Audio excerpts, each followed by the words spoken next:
हाँ देखिए, UPSC, MPPSC और एसएससी और एमपीएसआई एमपीएसआई के जो बच्चे हैं, अब उनको ये समझ में आ जाना चाहिए कि एमपीएसआई का जो लेवल है और सिलेबस है वह पूरी तरह से बदल चुका है। इसलिए आपको बहुत अच्छे से तैयारी करना होगी और सारी चीज़ें आपको बहुत अच्छे से और डेप्थ में पढ़ना होंगी और सब चीज़ें आपको टिप ऑफ टंग अर्थात लर्न भी करना होंगी। क्यों? क्योंकि आपको पता है कि प्रीलिम्स में तो माइनस मार्किंग नहीं है, पर मेंस में अब माइनस मार्किंग है। इसलिए एक एक टॉपिक को आपको बहुत अच्छे से पढ़ना होगा, उसको तैयार करना होगा। स्वाभाविक है कि आपके मेंस में, प्री में नागरिक शास्त्र और मेंस में अगर बात की जाए तो पूरी भारतीय राजनीतिक व्यवस्था, सब कुछ, शासन, सरकार क्या है, फिर संविधान का निर्माण, फिर संविधान पूरा है, पूरे केंद्र राज्य संबंध सब, अर्थात जो भारतीय राजनीतिक व्यवस्था है वो पूरे डिटेल में है और आपको बहुत अच्छे से तैयार करना है। हिस्ट्री भी तैयार करना है, पॉलिटी भी तैयार करना है, इकोनॉमी भी तैयार करना है आपको, और सबसे इंपॉर्टेंट चीज इंटरनल सिक्योरिटी बहुत डिटेल में तैयार करना है और टेक्नोलॉजी बहुत डिटेल में तैयार करना है, क्योंकि ये सब यूपीएससी और पीएससी मेंस के सिलेबस से लेकर के डाला हुआ है। तो बेटे सबसे इंपॉर्टेंट चीज है कि अब पढ़ना बहुत अच्छा पड़ेगा, ज्यादा पढ़ना पड़ेगा, हर टॉपिक कवर करना पड़ेगा, अर्थात एमपीएसआई सिलेक्शन का कोई शॉर्टकट नहीं। इसलिए अगर सिलेक्ट होना है तो आपको बहुत अच्छे से तैयारी अब प्रारंभ कर देना चाहिए। अब आप वैकेंसी का इंतजार ना करें, क्योंकि वैकेंसी तो आनी है, 100% आना है वो।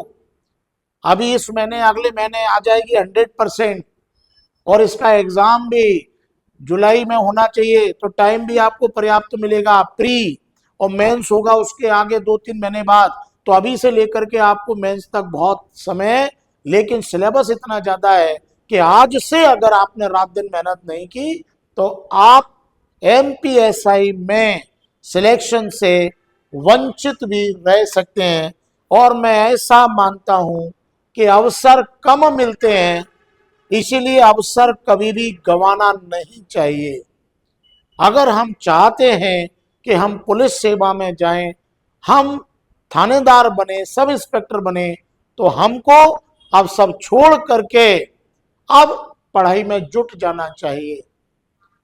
क्योंकि बेटे अब जो पैटर्न है उससे सिलेक्शन, मैं ये तो नहीं कहूंगा कि नए बच्चों के लिए असंभव है, लेकिन मैं ये जरूर कहूंगा कि बेटे कठिन जरूर है, मेहनत बहुत करनी है, क्योंकि सिलेबस भी बहुत है, लेवल भी बहुत अच्छा आना है, माइनस मार्किंग है, अनुमान नहीं लगा सकते, जो बिल्कुल एकदम से क्लियर है वही आंसर लगाना पड़ेगा।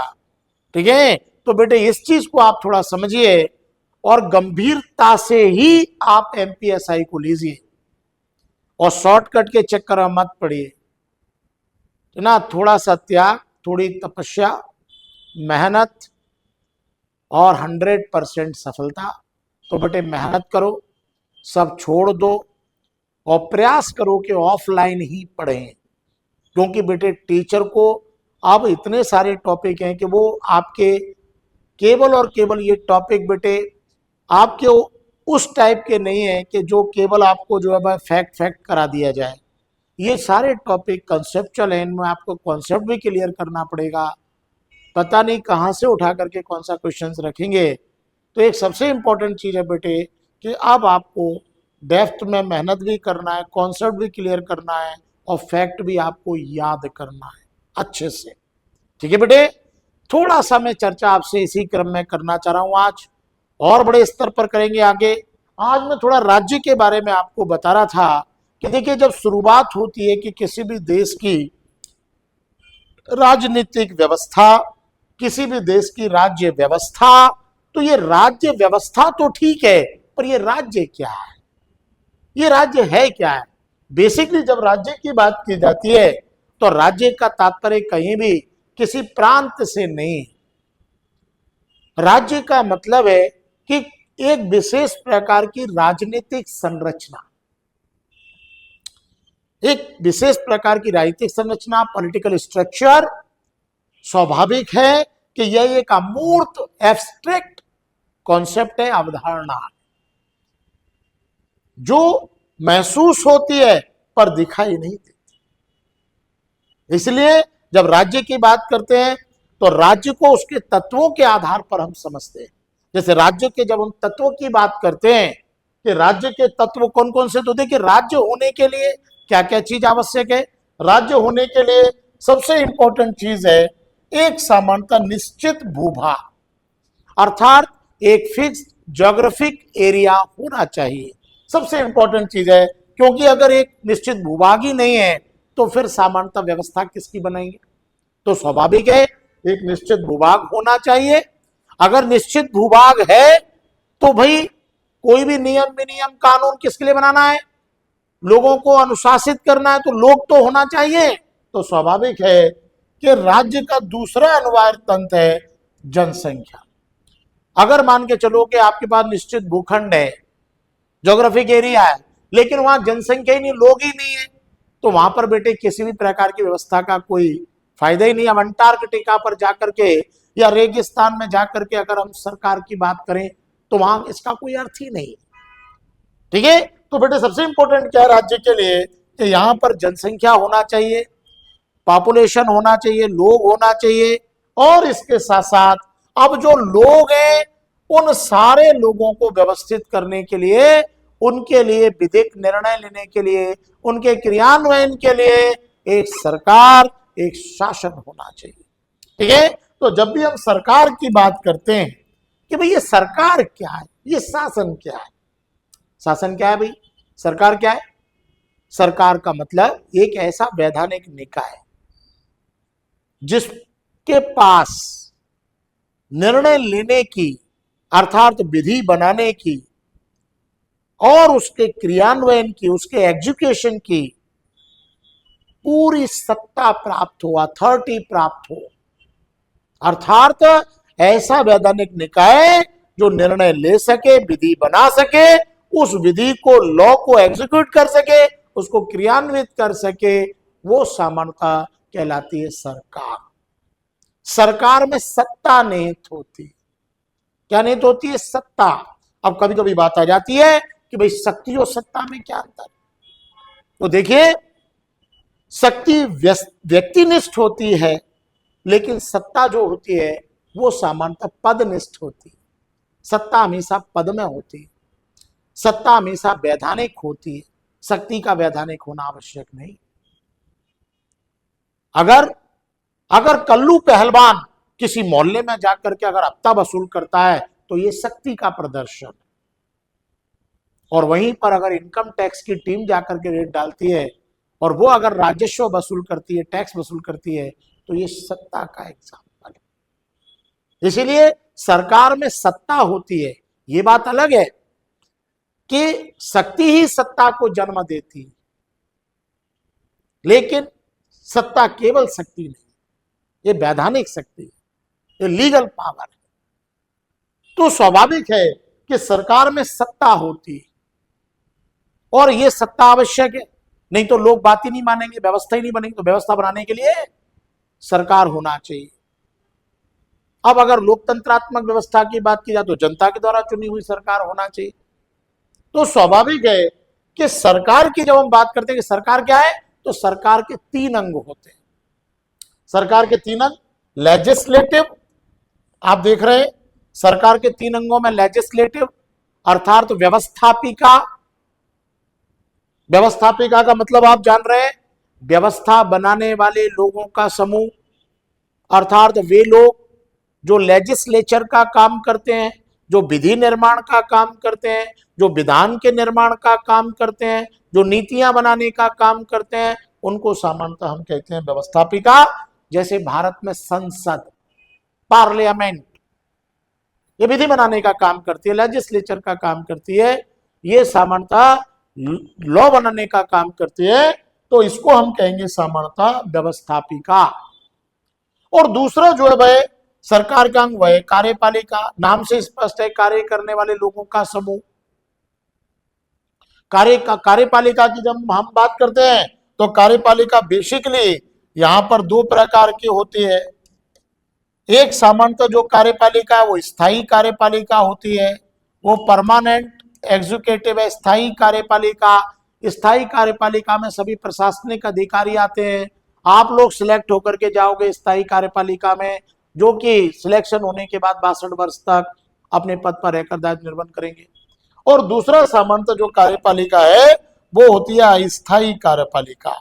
अस्थायी कार्यपालिका या राजनीतिक कार्यपालिका, पॉलिटिकल एग्जीक्यूटिव, और ये पॉलिटिकल एग्जीक्यूटिव है, वाकई में यही कार्यपालिका कहलाती है। लोकतंत्र में सारी पावर जो है जनता के प्रतिनिधियों के हाथ में है।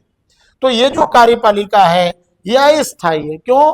क्योंकि ये 5 वर्ष के लिए, कहीं पर 4 वर्ष के लिए, अमेरिका में, भारत में 5 वर्ष के लिए ये सत्ता में है, और उसके बाद फिर से सामान्यतः दोबारा से फिर जनमत आवश्यक हो जाता है। तो अस्थायी कार्यपालिका और अस्थायी कार्यपालिका के अगर हम विश्व में प्रकार देखें तो अस्थायी कार्यपालिका के विश्व में ये 4 प्रकार देखने को मिलते हैं। जैसे अध्यक्षात्मक कार्यपालिका।